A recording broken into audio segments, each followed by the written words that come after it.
हर वो चीज जिसका आप सपना देख सकते हैं मैंने इसी वक्त आपको दे दिया। अब आपको क्या चाहिए? मुझे नहीं पता। अरे मैं आपके लिए ये कर सकता हूं। यहाँ कोई लड़की है क्या?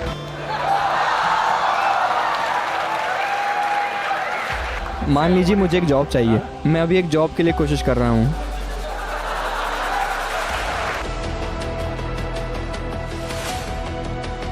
मेरा सवाल ये है, मान लीजिए मानवता इस कठिन समय को पार कर लेती है, फिर हम क्या करेंगे? अगर हम एक आदर्श समाज बन गए जहां हर कोई शांति से साथ में है, तब हमारे खेल का अंत क्या होगा? हम किस चीज के लिए प्रयत्नशील होंगे?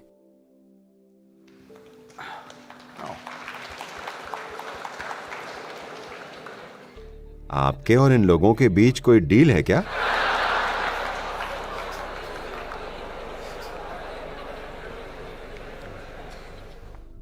देखिए, इसे इस तरह सोचिए, क्योंकि असल में आप ये पता नहीं लगा सकते कि ये सारे लोग क्या चाहते हैं। खुद को देखिए।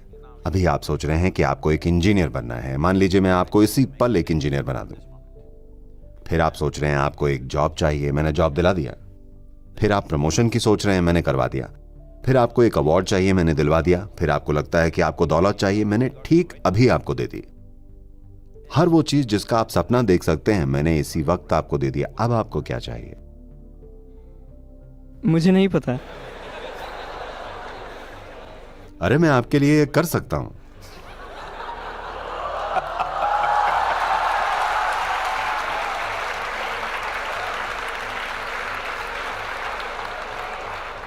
मान लीजिए मुझे एक जॉब चाहिए। मैं अभी एक जॉब के लिए कोशिश कर रहा हूँ। हाँ, अब हम खेल के अंत की बात कर रहे थे ना? आपको जो भी चाहिए था आपको इसी वक्त मिल गया। वो चीजें जिनकी आप कल्पना कर सकते हैं, चीजें जिनकी आप कल्पना तक नहीं कर सकते, सब कुछ आपको अभी मिल गया। अब आपको क्या चाहिए? मुझे नहीं पता होगा, अब क्या करूं? इस पर थोड़ा गौर कीजिए। देखिए, जब आप ये कहते हैं तो इसका मतलब है कि आप अपने जीवन में बस संघर्ष चाहते हैं। एक जॉब पाने के लिए 3 साल लगेंगे, फिर आप फील करेंगे वाह मुझे जॉब मिल गया। उन सभी लोगों को देखिए जिनके पास अच्छे जॉब्स हैं, उन्हें सड़क पर चलते हुए देखिए। क्या उन सब से आनंद और परमानंद टपक रहा है? हेलो, दुखी लोग हैं, उन्हें काम पर जाने में ब्लड प्रेशर हो रहा है, उन्हें हर तरह की बीमारी हो रही है, वो पागल हुए जा रहे हैं। हाँ, तो आपको क्या चाहिए? यहां कोई लड़की है क्या?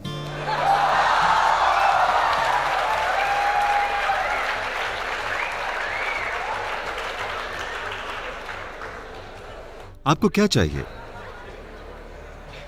मैं नहीं जानता अब। ये अच्छा है, मैं नहीं जानता, मुझे पसंद है, क्योंकि वाकई आप नहीं जानते। हर कोई अपने आप को जीवन के हर कदम पर बेवकूफ बना रहा है, ये सोचकर मुझे ये चाहिए कि मुझे इंजीनियर बनना है, इंजीनियर बनना है मुझे। ये आपको 5-7 साल के लिए बिजी रखेगा। फिर मुझे जॉब चाहिए, जॉब जॉब, ये आपको 1-2 साल और बिजी रखेगा। फिर मुझे ऐसा जॉब चाहिए, वैसा जॉब चाहिए, आपको ये और 8-10 साल के लिए व्यस्त रखेगा। मुझे इतना पैसा चाहिए, उतना धन चाहिए, और 25 सालों के लिए आपको बिजी रखेंगे। मुझे इस तरह की लड़की चाहिए, उस तरह की लड़की चाहिए, उस तरह का लड़का, ये आपको कुछ साल व्यस्त रखेगा। फिर बच्चे हो जाएंगे, मैं अपने बच्चे को ये बनाना चाहता हूं, ये। चलिए, हम आपके अंतिम संस्कार की तैयारी कर रहे हैं।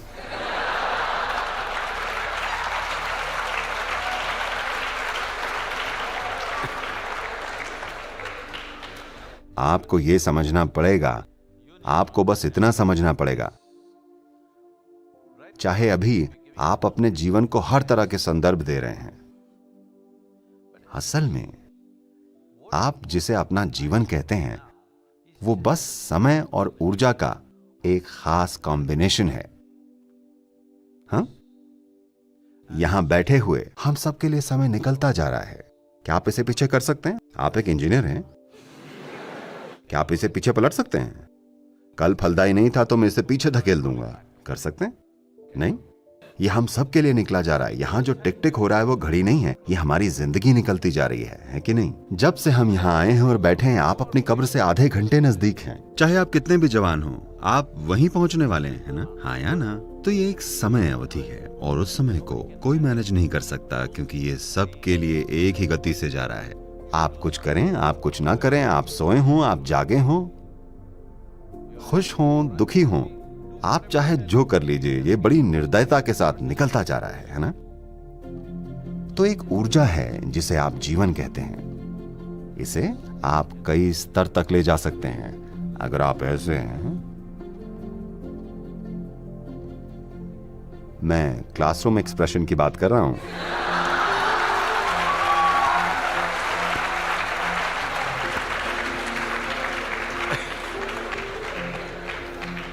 अगर आप ऐसे हैं, 24 घंटे 1000 साल जैसे लगते हैं।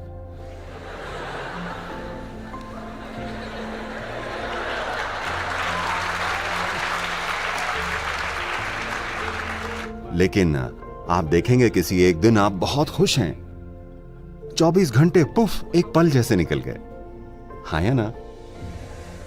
तो समय एक बहुत ही सापेक्षिक और व्यक्तिगत अनुभव है। अगर आप आनंद में हैं और आप 100 साल जिए, ये कुछ पल जैसा महसूस होता है, ये बस चला गया।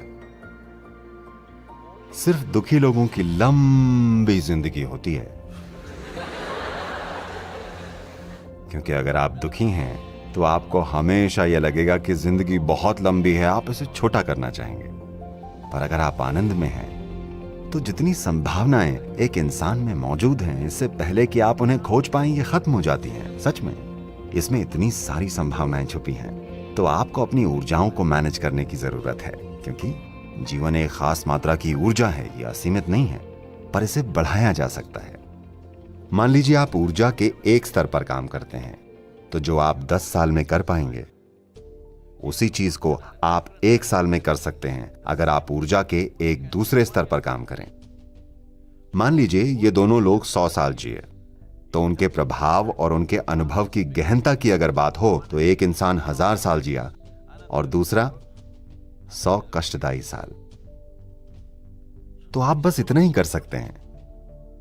अभी शायद आप सोच रहे हैं इंजीनियर ये या वो, ये सब सीमित संदर्भ हैं जो आप अपने लिए बना रहे हैं। बुनियादी तौर पर एक जीवन के रूप में ये बस समय और ऊर्जा है ना? सवाल ये है कि आप इससे क्या बनाते हैं। क्या आप इससे कुछ बनाना चाहते हैं? ये कोई विवशता नहीं है कि आपको इससे कुछ बनाना ही है। जब मैं इससे कुछ बनाने की बात कह रहा हूं, तो मैं सामाजिक परिप्रेक्ष्य की बात नहीं कर रहा हूं। आपको समाज में क्या बनना चाहिए, मैं ये बात नहीं कर रहा हूं। बुनियादी तौर पर आप यहां एक जीवन के रूप में जीवन को अनुभव करने आए हैं। सवाल यह है कि कितनी भव्यता से, कितनी गहनता से। अभी अगर लोग जीवन को अनुभव करना चाहें तो वो क्या प्रयोग कर रहे हैं? वो ये प्रयोग करेंगे, नहीं ये नहीं, ये वाला। हाँ, मैं जानता हूं आप लोगों को।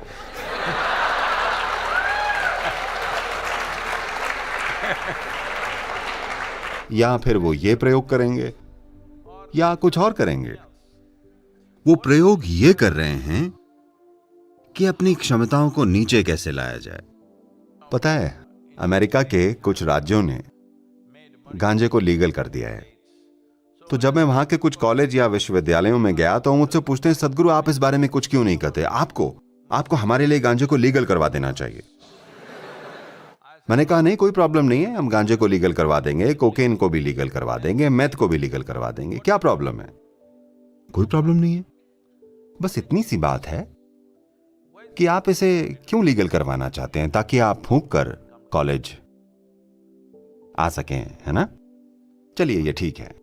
पर मान लीजिए आपको एक हवाई जहाज में यात्रा करनी है और पायलट पूरा फूंक कर आता है, आप उसके साथ उड़ना चाहेंगे?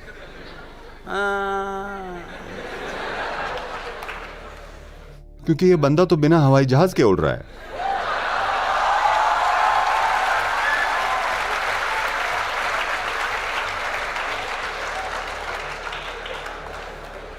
ओके, आपको बात समझ में नहीं आ रही है। आपको एक बड़ी सर्जरी करवानी है और सर्जन पूरा फूंक कर आता है, आप करवाना चाहेंगे? अरे नहीं, इसका मतलब आपको साफ समझ में आता है कि यह आपकी क्षमताओं को कम करता है। मैं चाहता हूं कि आप सब इस पर गौर करें। क्या आप ये मानते हैं कि आप अपने जीवन को ऊपर उठा सकते हैं अपनी क्षमताओं को नीचे लाकर? हेलो, अगर आप इस जीवन को बेहतर बनाना चाहते हैं तो आपको अपनी क्षमताओं को सुपर बनाना होगा। यही एकलौता और एकमात्र तरीका है कि आप जीवन को बेहतर बना सकते हैं। आप अपनी क्षमताओं को कम करते हैं और फिर सोचते हैं जीवन बेहतर हो जाएगा। यह किस तरह की बेवकूफी है? सिर्फ इसलिए क्योंकि ये आपको थोड़ा सा ऐसा बना देता है। मैं आपको हर समय ऐसा महसूस करवा सकता हूं। कैसा रहेगा? बिना किसी पदार्थ के मैं हर वक्त ऐसे ही हूं। मेरी आंखों को देखिए, मैं नशे में हूं। कोई पदार्थ कभी नहीं छुआ, पर पूरी तरह नशे में हूं हर वक्त, क्योंकि मैं चाहता हूं कि आप ये समझें कि इस धरती की सबसे बड़ी केमिकल फैक्ट्री यहां है। अगर आप इसके एक अच्छे मैनेजर हैं तो जो भी अनुभव आप चाहते अपने अंदर से बना सकते हैं और अपनी क्षमताओं को भी ऊपर उठा सकते हैं। अगर आपको कोई अनुभव हो रहा है तो उसकी अनुभूति के लिए भी आपकी क्षमताओं को बेहतर बनना होगा, है ना? क्या यह शरीर इस धरती पर सबसे बड़ी केमिकल फैक्ट्री है, सबसे उन्नत और जटिल है? आप मुझसे सहमत हैं? क्या यहां केमिकल इंजीनियर्स हैं? तो मैं पूछ रहा हूं कि आप अपने सिस्टम को कैसे मैनेज कर रहे हैं, इस बारे में आपने क्या किया है? हमने आपको इतनी जटिल मशीन दी है कि आपने कम से कम यूजर मैनुअल पढ़ा है? नहीं, बस ऐसे ही आप इसे चला रहे हैं और सोचते हैं कि कुछ अंदर डाल लेने से यह बेहतर हो जाएगी। नहीं, विश्वास मानिए, इस जीवन को बेहतर बनाने का एक और एकलौता तरीका है कि आप अपनी क्षमताओं को एकदम निखार लें। जिस तरह आप देखते हैं, जिस तरह आप सुनते हैं, सूंघते हैं, स्वाद लेते हैं, छूते हैं, अगर ये बेहतर हो जाए तो कई मायनों में जीवन बेहतर हुआ कि नहीं? इसमें और भी बहुत कुछ है, पर मैं कह रहा हूं कि आप अपने अनुभव से जो जानते हैं, मान लीजिए आपके बगल में जो बैठे हैं, आप उनसे दुगना बेहतर देख सकें, क्या आपका जीवन बेहतर हुआ? अगर आप दूसरे से बेहतर स्वाद ले सकें, जीवन बेहतर हुआ कि नहीं? अगर आप बेहतर महसूस कर सकें, क्या आपका जीवन बेहतर हुआ? अगर आप बेहतर सुन सकें, जीवन बेहतर हुआ? इस स्तर पर आप ये समझ सकते हैं, पर मानवीय क्षमताओं के और भी कई आयाम हैं। अगर आप इन्हें बेहतर कर लें तो यहां बैठे हुए आप आनंद में डूबे होंगे, बस यूं ही यहां बैठे हुए। आप किसी बकवास चीज को छूना भी नहीं चाहेंगे, क्योंकि बस यहां बैठना आपके जीवन का सबसे बड़ा अनुभव होगा। तो अब खेल का अंत क्या होगा? अगर आपके पास सब कुछ होता तब आप क्या चाहते? अगर आपके पास वो सब कुछ होता जिसकी आप कल्पना कर सकते हैं, सब कुछ ठीक यहां हो, अब आप क्या चाहेंगे? आपको इस पर विचार करना चाहिए, है ना? मैं आपको उत्तर नहीं दूंगा। अगर आप इतने विचार का भी अपने जीवन में निवेश नहीं करना चाहते तो इसका मतलब है कि आप बहुत नजदीक का ही देख पाते हैं। हेलो, ये गौतम बुद्ध के साथ हुआ। आपने गौतम के बारे में सुना है? गौतम बुद्ध, क्योंकि उनके पिता ने कोई ज्योतिषी अनुमान सुना था कि वो या तो एक महान शासक बनेंगे या एक महान संत, और उनके पिता उन्हें एक महान शासक देखना चाहते थे। तो उन्होंने इस लड़के को सुरक्षित रखा और एक अलग महल में रखा जहां ऐशो आराम है, सब कुछ जो आप सोच सकते हैं वहां मौजूद है। एक बहुत सुंदर युवा लड़की से उनकी शादी करवा दी, सब कुछ है। किसी हालत में उसे किसी तरह की पीड़ा नहीं दिखनी चाहिए। पर एक दिन वो बस बाहर निकल गए। उन्होंने एक बूढ़ा आदमी देखा और पूछा, ये आदमी ऐसा क्यों है? होते हैं ना उनके सारथी या गाड़ी चलाने वाले ने कहा, अरे एक समय बाद हर कोई ऐसा हो जाता है। उन्होंने कहा, क्या मैं एक नौजवान राजकुमार हूं, क्या मैं ऐसा हो जाऊंगा? हाँ, ऐसे सभी हो जाते हैं। उन्हें झटका लगा। फिर उन्होंने एक आदमी देखा जो किसी बीमारी से पीड़ित था। ये आदमी इस तरह क्यों है? उन्होंने कहा, ये कई सारे लोगों के साथ होता है, किसी के साथ भी हो सकता है, कुछ कह नहीं सकते। कोई भी बीमार पड़ सकता है। ज्यादातर लोग सोचते हैं ये दूसरों के साथ होता है, नहीं, ये हमारे साथ भी हो सकता है। हेलो। और फिर उन्होंने एक अंतिम संस्कार देख लिया, एक मृत शरीर। वो क्या है? उन्होंने कहा, ये तो होना ही है, हर कोई मरेगा। आपको भी पता है ना, आप भी मरेंगे। नहीं, क्योंकि ज्यादातर लोग सोचते हैं कि दूसरे मरते हैं, नहीं, बुद्धि के स्तर पर वो जानते हैं, पर वो सोचते हैं कि वो यहाँ हमेशा के लिए है। नहीं, आपको हमेशा सचेत रहना चाहिए कि आप मरेंगे। मरेंगे मतलब आपके पास एक सीमित मात्रा में समय और ऊर्जा है।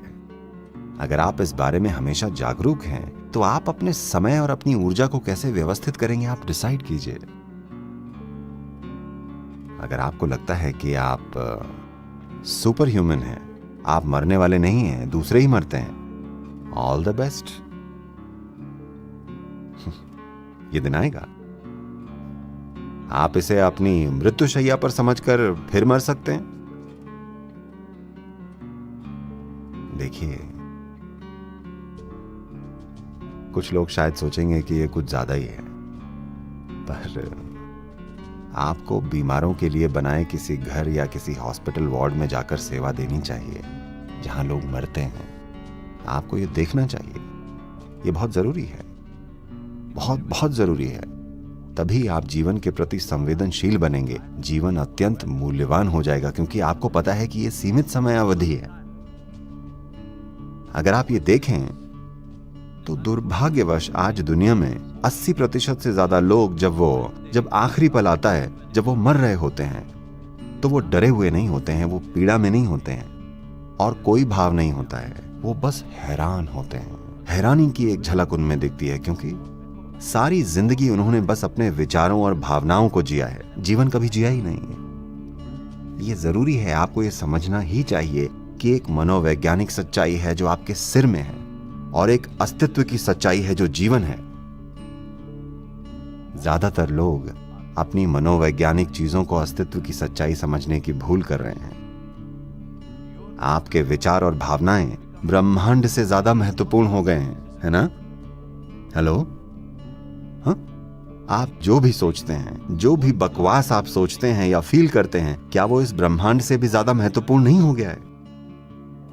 इसका मतलब हुआ कि आप अपनी बनाई चीजों को इस सृष्टि से ज्यादा महत्वपूर्ण बना रहे हैं। इसका मतलब है कि आपको पीड़ित होना ही चाहिए। अगर आप पीड़ित नहीं होते तो मुझे निराशा होगी।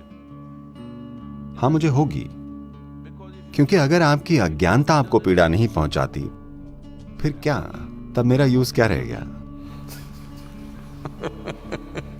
क्योंकि इस जाल से बाहर निकलने में बहुत कुछ लगता है। फिर किसी की इस अज्ञानता के जाल से बाहर निकलने की चेष्टा का क्या मतलब हुआ? अगर लोग उस जाल में ही आनंदित रहने लगे तो उसका क्या अर्थ हुआ? फिर ज्ञान का क्या मतलब हुआ? जानने का क्या मतलब हुआ? आत्मज्ञान का क्या अर्थ हुआ? आत्म अनुभूति का क्या अर्थ हुआ? अगर लोग अपनी अज्ञानता में ही परमानंद में रहने लगे, क्या मतलब हुआ? जब आप अनभिज्ञ हैं तो आपको पीड़ित होना ही चाहिए। और मैं आपको ये बताना चाहता हूं कि अभी इस धरती पर सबसे बड़ी बुराई कोई बुराई नहीं है, ये अज्ञानता है।